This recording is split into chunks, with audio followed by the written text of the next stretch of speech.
Sa panahon natin ngayon, aminin natin, parang mas tipid at mas convenient pa mag-celebrate sa labas kaysa ikaw pa yung magluluto kasi sa mahal ng bilihin, lalo na yung gas, naku, parang talagang mapapagod ka lang. Pero dito, busog ka na, hindi ka papagod. Kaya ayun, nag-decide kami mag-team catch up this April and dito namin na-discover yung sobrang sulit na spot. Dito lang yan sa May Malabon. Ito nga yung Delicioso. Kilala sila for catering services dahil bukod sa affordable, masasarap daw yung mga dishes nila. May alfresco events place sila na pwede for intimate gatherings. May small private KTV room na fully air-conditioned with private restroom na kasya up to 20 packs. Pagdating pa lang namin, alam mong tama yung decision eh. Ang chill ng place, walang hassle, walang pagod. Upo ka na lang, kwentuhan, and just wait for the food. Unang sinerve yung bestseller nila and first ever dishes nila. Panalo na agad yung roast beef. Sobrang lambot, tapos perfect pair dun sa kanilang creamy mashed potato. Yung kare-karing bagnet, grabe yung lasa, rich at hindi tinipid sa sauce. Tapos kung gusto mo ng medyo bold, yung pork binagoongan at pork stofado na lang. Ulam na ulam talaga. Tipong mapaparami ka ng rice. Ito kasi yung mga dish na alam mong pag niluto mo, hindi pwedeng hindi ka gagastos at hindi ka mapapagod. Pero dito, you get to enjoy hassle-free. Hindi rin nagpahuli yung kanilang buttered chicken. Sobrang juicy. Tapos itong chicken savory, parang comfort food na babalikan mo. Isa to sa topic ko dito. Not too salty, hindi overpower yung star anise niya, and saktong-sakto yung timpla. Halos fall off the bone na nga yung laman sa super lambot. May classic din like pork Shanghai, literal na target lock. Sobrang meaty and for sure babalik-balikan to ng kids and kids at heart. May sotanghon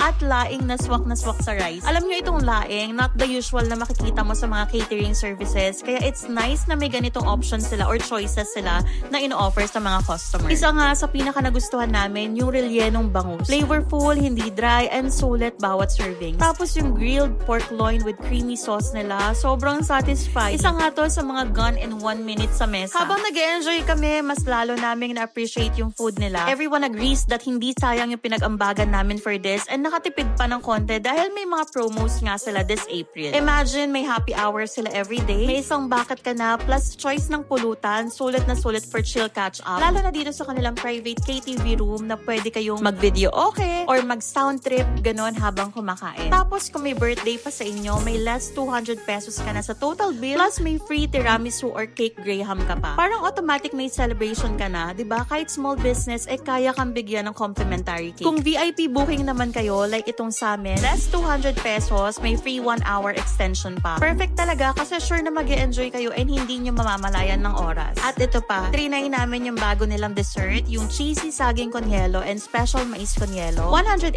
pesos each lang. Very timely sa ating weather ngayon. From April 1 nga up to 18, buy 2 take 1 pa sila sa desserts. Kaya syempre,